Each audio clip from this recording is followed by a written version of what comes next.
Why do men act morally? Do they do this out of concern for social punishment, or do they fear of the thought of divine punishment? Do the more powerful members of society use fear to force the weak to submit in the name of the law? Or do men act morally upright because it is advantageous for them to do so?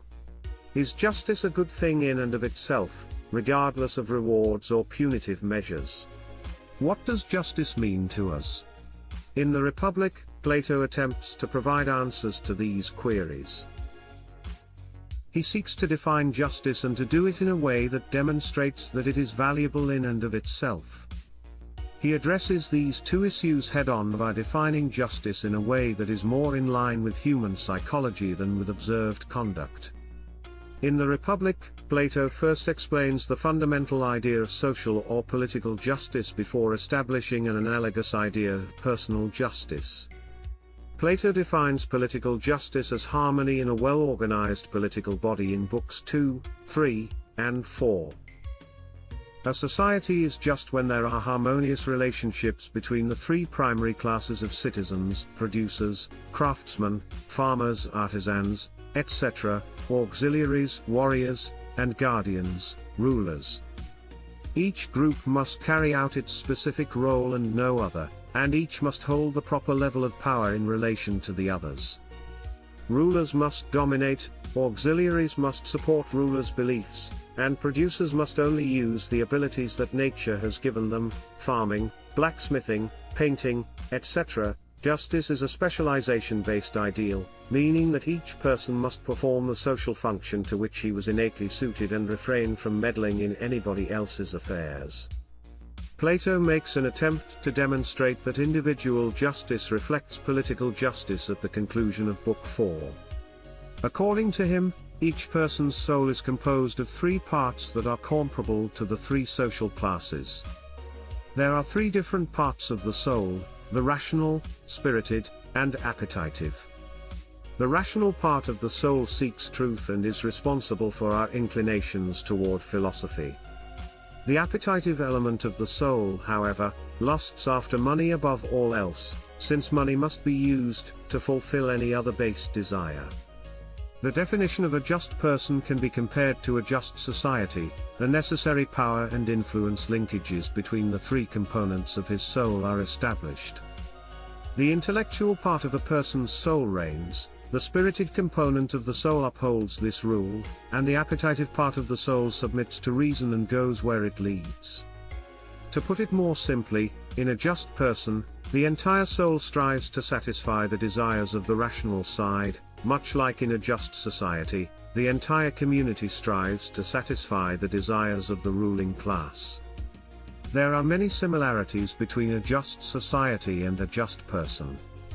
In fact, one of the three aspects of the soul rules over each of society's three classes. Producers' appetites, their cravings for cash, opulence and pleasure, rule them.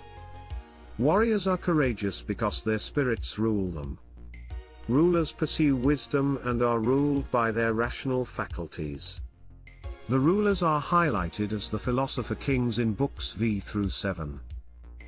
Plato develops his theory of the forms while explaining who these people are in a sequence of three analogies: the allegories of the sun, the line, and the cave. According to Plato, there are two worlds in the world: the visible, which we can perceive with our senses, and the intelligible, which we only grasp with our mind. The universe we can see around us is the visible world. The abstract, immutable absolutes like goodness, beauty, redness, and sweetness that stand in constant connection to and enable the visible world are known as forms, and they make up the intelligible world. According to the belief, an apple is red and sweet because it partakes in the forms of redness and sweetness. Because only the forms have the timeless, unchanging reality that the mind, not the senses, must comprehend, only they may be objects of knowledge. Only individuals with minds that have been taught to understand the forms, or philosophers, are capable of knowing anything. In particular, the form of the good, the wellspring of all other forms as well as of knowledge, truth, and beauty, is what philosophers must understand in order to be effective rulers.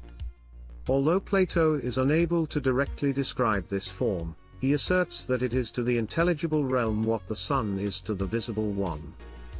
Plato creates an appealing portrayal of the philosopher's soul by using the allegory of the cave to illustrate how it progresses through several levels of cognition, represented by the line, before finally realizing the form of the good.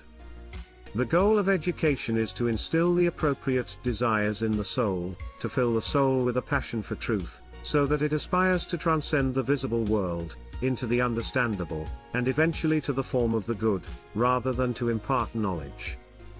The only class of persons who possess knowledge are philosophers, who are also the most morally pure. More than others, their souls are driven by a desire to satiate the rational side. Plato asserts that justice is valuable for its own sake after contrasting the philosopher-king with the most unjust kind of man, symbolized by the tyrant, who is fully guided by his irrational cravings. He offers three justifications for his conclusion that being just is desirable in Book 9. He tries to show that injustice torments a man's psyche while a just soul is a healthy, joyful, unbothered, and peaceful one by drawing a psychological portrait of the dictator. Next, he contends that even though each of the three main character types, those who value money, honor, and the truth, has their own ideas about what constitutes a good life, choosing their own lives as the most pleasurable, only the philosopher can make that determination because only he has experienced all three types of pleasure. The others should agree with the philosopher's assessment and draw the conclusion that the pleasures of philosophy are the best, and that the good life is also the best. He makes an effort to show that only philosophical pleasure is truly enjoyable, all other forms of pleasure are simply the absence of misery. It's interesting to note that none of these justifications actually indicate that justice is desirable in and of itself, instead proving that justice is always accompanied with genuine pleasure. Most likely, none of these are intended to be the primary justifications for the desire for justice. Instead, the close connection between the just life and the forms and the desire for justice are more likely related.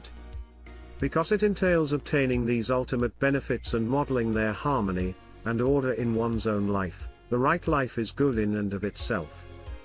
In other words, justice is good because it is associated with the ultimate good, or the form of the good. In the Republic, Plato makes an unexpected conclusion. He exiles poets from his city after defining justice and making it the highest good. He asserts that poets emulate unfair instincts in order to appeal to the lowest aspect of the soul. Poetry helps us to experience these ignoble feelings by allowing us to empathize with the characters we read about. To sum it up, poetry corrupts us. Plato ends by relating the legend of which portrays an individual's spiritual journey after death. For 1,000 years, the just are rewarded, and for 1,000 years, the unjust are punished. Then, each soul must decide on its subsequent life. In conclusion, Plato's Republic continues to be a seminal work of political philosophy that has had a lasting impact on Western thought.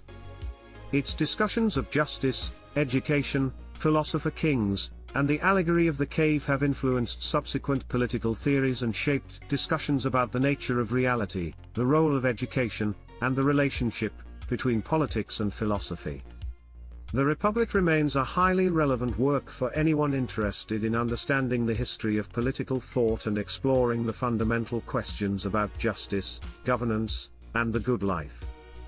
We hope that through our videos, we have been able to provide you with a deeper understanding of this important and influential work, and inspire you to continue your own exploration of the ideas presented in the Republic.